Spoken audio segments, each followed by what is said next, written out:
everything else needs to be the same, right? I gotta have a good trigger press. I gotta have a acceptable sight alignment, sight picture, right? But now where I want our focus is a little more on that grip. So that strong wrist, right? And then think about this part, just to add, without going too deep into it. These fingers we showed you, sympathetically, they want to move with the other fingers, right? Yes, sir. Which is good for us. We're built that way. But if I squeeze them so tight that even when they sympathetically try to move with my trigger finger, there's nowhere for them to move because I've taken up all the space already. Does that make sense? Yes, sir. Yes, sir. So if they're loose, I can get a little pull on the gun like this. Yes, sir. But if they're super tight, with the help of the strength of those fingers and the help of this hand together, right? There's nowhere, even if they want to move, there's no space to move because I've tightened them up, right? So think about from the pinky up. Yes, sir. Pinky's tight. And there's more to this, but if I think pinky's super tight, a lot of times the other things that happen when you think that help you to squeeze tight as on the gun in all those places that you need to squeeze, okay? So press out, everything else is the same we already did. Pinky's tight. On both hands, they're just tight as they can get. 3 shots, bang, sights, bang, sights, bang. Final sight picture, follow through, breathe. Has anybody ever done a fly? I'll put weights in their hands and try to squeeze them together like this. These are squeezing, these fingers are squeezing, and I just grip. And it involves this area right here. If I got all this larger muscles, wouldn't it be cool to use them, right? So I can, boom, just that little bit. So think about just getting this involved, this upper body, just a little bit on these last ones. So we know to squeeze with the fingers. We know to see that sight picture, press that trigger, right? Now we're just gonna give it a little squeeze with the upper body. So let's put it together now. You need to see that acceptable sight picture towards the center of that big white piece of paper.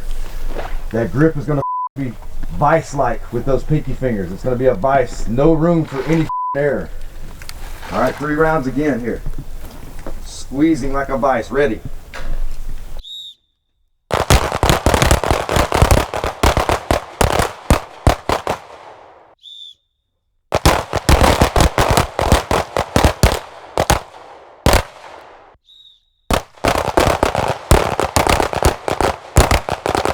One more time now, everything's the same. Fingers are squeezing, trigger, sights, upper body's getting involved. The upper body's gonna help me here.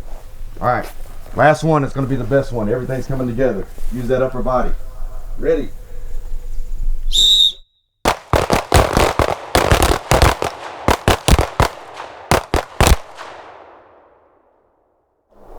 Once you follow through, once you took a breath, go ahead and holster safely, manage your trigger finger. You can tack mag if you want to. Put the gun in the condition you want to find it in, right? That's a good principle to follow.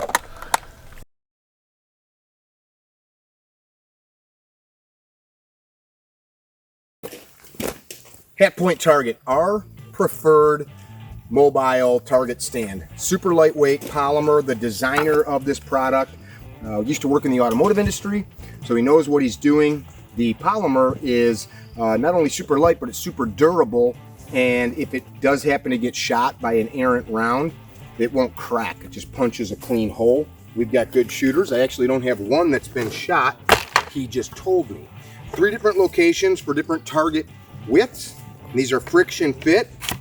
And as I said, we've been demoing these for over a year. They work fantastic. So totally sturdy. 1x2 fits in there.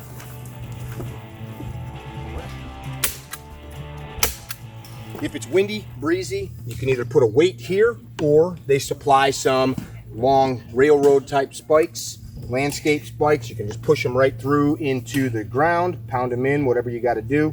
Works fantastic, super lightweight, and not going to rust, rot, or anything like that. Hatpoint Targets. Damn, cool.